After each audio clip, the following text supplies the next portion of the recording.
to me, it's almost something I want to say right away, because people see me, they say, oh, she's white, she's Italian maybe, she's Greek.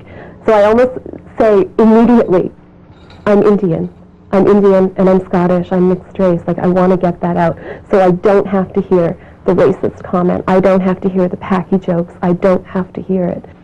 Kay's father desperately wanted his children to grow up as Europeans, although he was South Asian himself.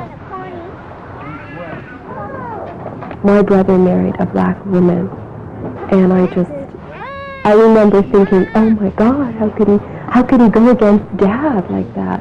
And after my brother married her and had a child, my father just completely cut him out of his life. He didn't want anything to do with him.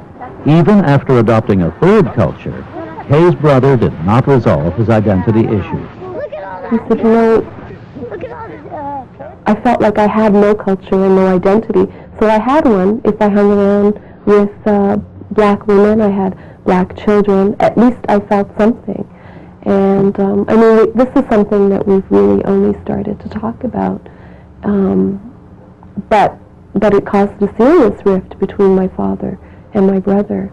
I don't think they've spoken for maybe 5 or 6 years. And my brother has 3 children now.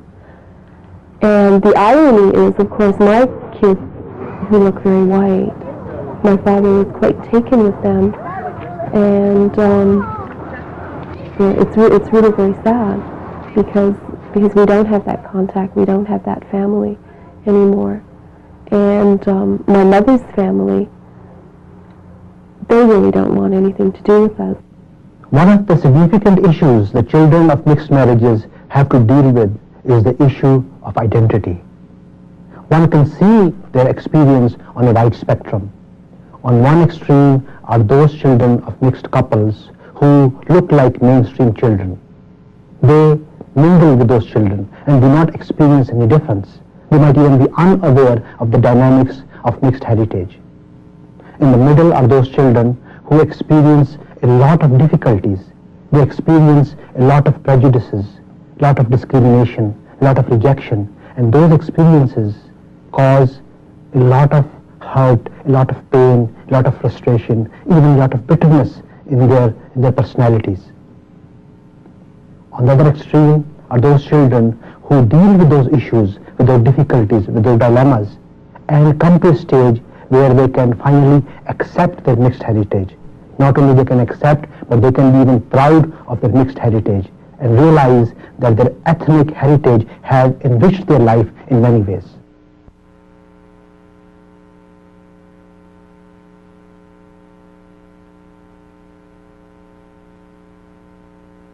A mixed marriage, like any other marriage, requires support.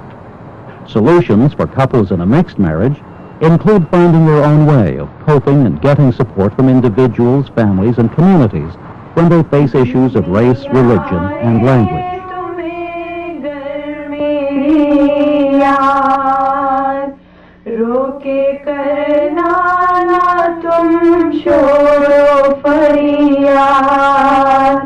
वरना तुम पर बड़ी होगी बेदार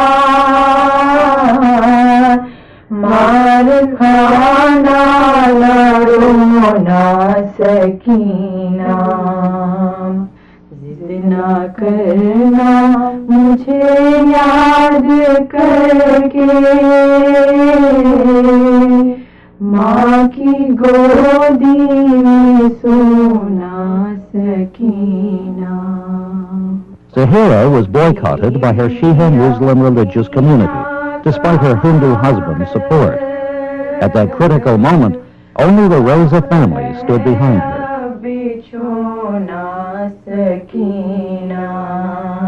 बोले बेटी से सिबते पैगंबर बाद मेरे यारों ना सकी.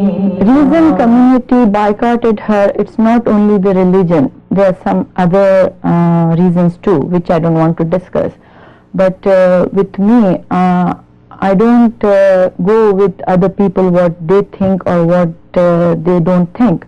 What I think that Zahra being a Shia Muslim and she still wants to come in majalis, she should allow to come in each and every majalis, and she should be given the same kind of respect and rights what she used to get before, because she is still a Shia Muslim. She doesn't call her Hindu or any other religion. She still wants to be called a Shia Muslim. My relationship with Desh is very secure. I feel very confident about myself being with him. He has been very supportive of my children. Very much.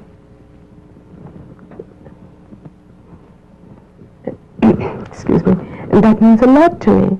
It means a lot to me, even though we had these differences, because the pressures of community, the pressures of relatives, the outside pressures and the job pressures and everything, but we supported each other. And I was more of an emotional wreck, and he was there for me. Shazia sacrificed her relationship with her parents and community to be with Henderson. Henderson's family acknowledged her sacrifice and accepted her into their family. We got married and we went on a honeymoon and we came back, and then we decided to move into this house here with my in-laws. And we've been living here for about a month now, and things are fine. I get along very well with them. They're wonderful people. And his mother is like a mother to me, his dad is like a dad to me. And with the black community, my parents' friends had accepted her. They, with open arms. She was also always invited to any family functions that had occurred at the point in time. There was even a couple times when I went out to family gatherings, they would ask, "Where's Shazia? What happened to her today? Didn't you bring her? Are you hiding her somewhere?" As far as Henderson's family is concerned, they welcomed Shazia with open arms. They really have accepted her so well. Hats off to them.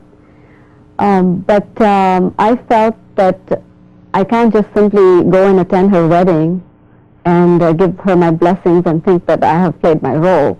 We too traditionally have a lot of related ceremonies to the weddings. So I thought that maybe we should do a little cultural thing from Pakistan as well.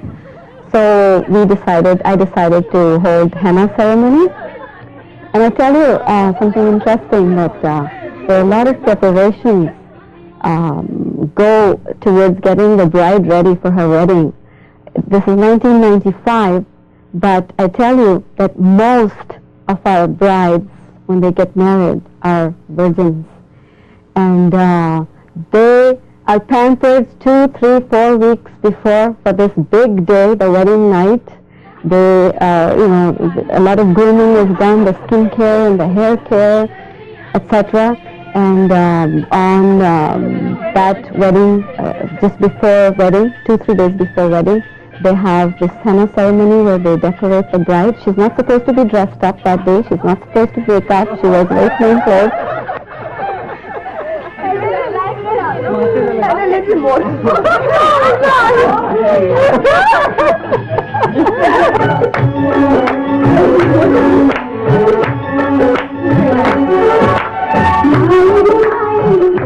Shazia was very grateful that Aunt Zora took the initiative to host a henna party. For Shazia, this meant she was able to take part in the traditional rite of passage into womanhood. Henderson and his mother enjoyed the party. He's got to be climbing up there, trying to reach the peasants.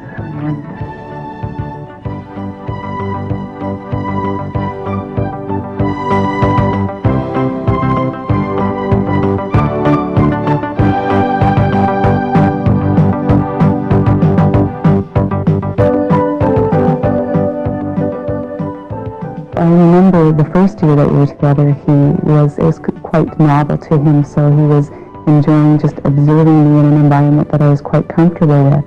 And eventually what ended up happening was that he became more involved and kind of enjoyed participating in festivities himself.